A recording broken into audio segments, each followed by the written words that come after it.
जय माता दी। आप सभी का हमारे YouTube चैनल पे बहुत बहुत स्वागत है। ऐसे ही जानकारियाँ प्राप्त करते रहने के लिए हमारे इस चैनल को लाल बटन दबा करके सब्सक्राइब करें, साथ में बेल आइकन घंटी दबाएं ताकि मेरी वीडियो का नोटिफिकेशन आपके पास सबसे पहले पहुंचे। कमेंट में जय माता दी जरूर लिखें ताकि आपकी कुशलता का हमें पता चलता रहे। आइए आज जानते हैं फाल्गुन माह के शुक्ल पक्ष में पड़ने वाला प्रदोष व्रत।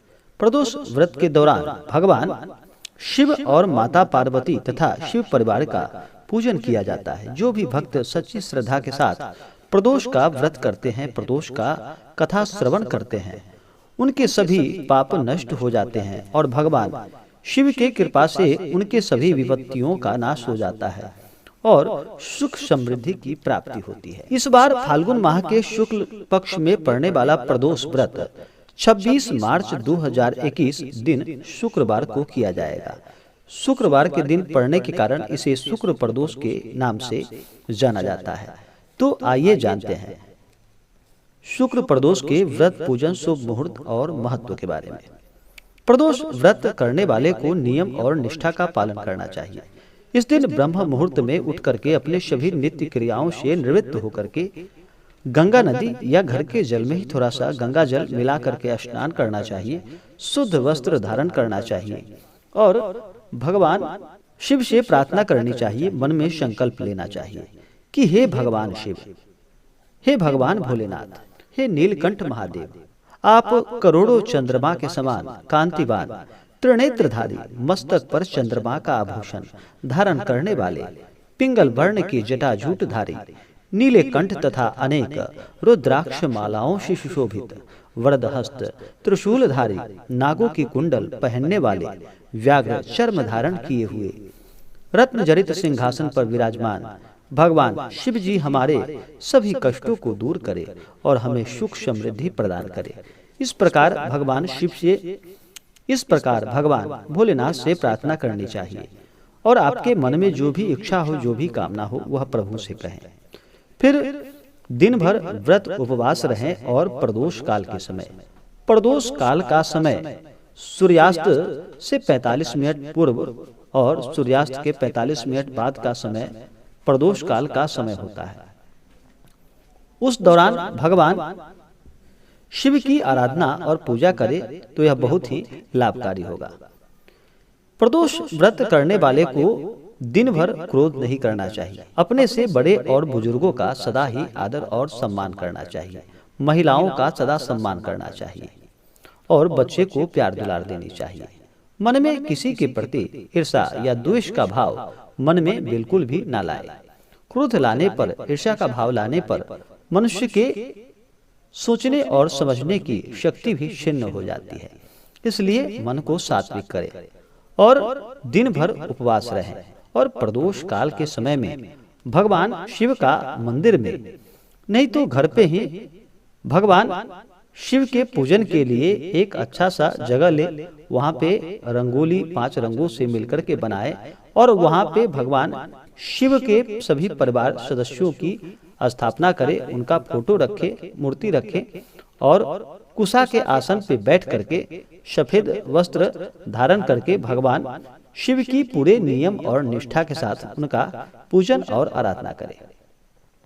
भगवान शिव को सबसे पहले तो इस दिन जल से उनका अभिषेक करें, गंगा जल से, क्योंकि भगवान भोलेनाथ ही एक ऐसे देव हैं, अपने भक्तों पर थोड़े से जल से ही प्रसन्न हो जाते हैं और अपने भक्तों के ऊपर अपना कृपा बरसाते हैं। भगवान भोलेनाथ को जल से उनका अभिषेक करें, फिर पंचामृत से भगवान का अभिषेक करें, फिर शुद्ध गंगा जल चढ़ाए, उसके बाद भगवान को वस्त्र अर्पित करें, वस्त्र के बाद भगवान को यज्ञोपवीत अर्पित करें, उनके ऊपर अक्षत, चंदन, पुष्पों की माला भगवान को अर्पित करें, भगवान को बिल्वपत्र चढ़ाए, क्योंकि भगवान शिव को बिल्वपत्र अति प्रिय है। बिल्वपत्र चढ़ाते समय इस मंत्र का प्रयोग करें तो यह बहुत ही लाभकारी होगा। मंत्र ओम त्रिदलम त्रिगुणाकारम त्रिनेत्रम च त्रिधायुधम त्रिजन्म पाप संहारम बिल्वपत्रम शिवार्पणम। इस मंत्र के द्वारा भगवान भोलेनाथ को बिल्वपत्र अर्पित करने से मनुष्य के 3 जन्मों के पाप नष्ट हो जाते हैं। उसके बाद भगवान के ऊपर भांग, धतूरा आदि चढ़ाएं, भगवान को धूप और दीप दिखाएं। उसके बाद भगवान को अनेक प्रकार का नैवेद्य अर्पित करे अपने शक्ति और सामर्थ्य के अनुसार, और कहे कि हे भगवान भोलेनाथ, यह अन्न जल सब आपका ही दिया हुआ है और यह मैं आपके ऊपर ही अर्पण कर रहा हूँ। आप हमें आशीर्वाद प्रदान करें। हमसे जो बन सका, हमसे जो हुआ, मैं आपके ऊपर यह श्रद्धा के साथ अन्न अर्पित कर रहा हूँ, आपके ऊपर प्रसाद अर्पित कर रहा हूँ। हे भगवान, इसे आप स्वीकार करें। फिर प्रसाद के बाद उनके ऊपर जल चढ़ाएं, द्रव्य दक्षिणा चढ़ाएं, पुंगी फल तांबूल चढ़ाएं। उसके बाद शुक्र प्रदोष व्रत का कथा श्रवण करें। उसके बाद भगवान की आरती करें। इस प्रकार पूजन करते हुए रात्रि में भगवान नाम का स्मरण करते हुए अगले दिन सुबह उठ करके अपने सभी नित्य क्रियाओं से निवृत्त होकर के स्नान करके शुद्ध वस्त्र धारण करके भगवान का पूजन करे।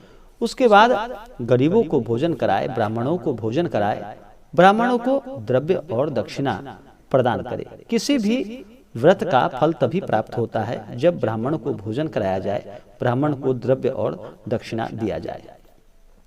इस प्रकार ब्राह्मणों को द्रव्य दक्षिणा देकर के उन्हें भोजन करा करके खुद भी व्रत का पारण करे। इससे अनंत गुना पुण्य फलों की प्राप्ति होती है।